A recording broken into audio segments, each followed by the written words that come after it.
বান্দরবনে এমন মেঘের দেখা পাওয়ার জন্য কিন্তু আমরা ভ্রমণ করি। অনেকে জানেন না বান্দরবনে এমন মেঘের দেখা কোন সময় পাওয়া যায়। আমি ড্রোন শটের মাধ্যমে যে জায়গার ভিডিও আপনাদের দেখাচ্ছি সেটা হলো নীলগিরির একদম পাশে ডাবল হ্যান্ড ভিউ পয়েন্টে। বান্দরবনে অনেকেই ভ্রমণ করেন, কিন্তু সঠিক জায়গা আর সঠিক সময়ে ভ্রমণ না করার জন্য আপনারা মেঘের দেখা পান না। আজকের ভিডিওতে আমি আপনাদের জানাবো কোন সময়ে এবং কোথায় গেলে আপনারা বান্দরবনে মেঘ দেখতে পাবেন।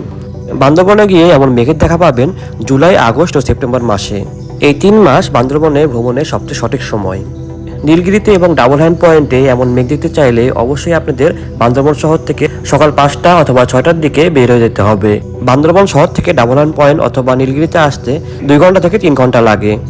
ভোর থেকে শুরু করে সকাল 9টা পর্যন্ত বা 10টা পর্যন্ত এরকম মেঘ দেখা যায়। যত সকালে আসতে পারবেন তত ভালো মেঘ দেখতে পাবেন। নীলগিরি পাহাড়ের একদম সামনেই ডাবল হ্যান্ড পয়েন্ট অবস্থিত। মেঘ ভেদ করে সামনে যে পাহাড় দেখতে পাচ্ছেন সেটা হলো নীলগিরি পাহাড়, আর এই পাহাড়ের নিচেই অবস্থিত ডাবল হ্যান্ড পয়েন্ট। বেশিরভাগ তাদের গাড়ির ড্রাইভাররা এই ডাবল হ্যান্ড পয়েন্টে দাঁড়ায় না, কিন্তু এই ডাবল হ্যান্ড পয়েন্ট থেকে সবচেয়ে বেশি সুন্দর মেঘ দেখতে পাওয়া যায়। এই কারণে তাদের গাড়ি যখন বুক করবেন তখন অবশ্যই বলে রাখবেন যে ডাবল হ্যান্ড পয়েন্টে দাঁড়াতে হবে। যারা বন্ধু বান্ধব নিয়ে, ফ্যামিলি নিয়ে অথবা বাইক ট্যুরে আসেন তারা কিন্তু এখানে এসে সুন্দর ছবি তুলতে পারবেন।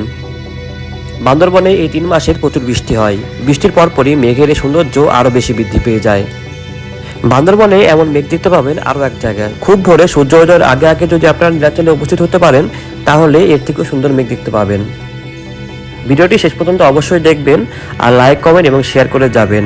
তথ্যগুলো কেমন লাগলো আপনাদের সেটা জানাবেন, আর কিছু জানার থাকলে অবশ্যই কমেন্ট করে জানাবেন। পেজটি ফলো করতে ভুলবেন না, আর আমার ইউটিউব চ্যানেল অবশ্যই সাবস্ক্রাইব করে যাবেন।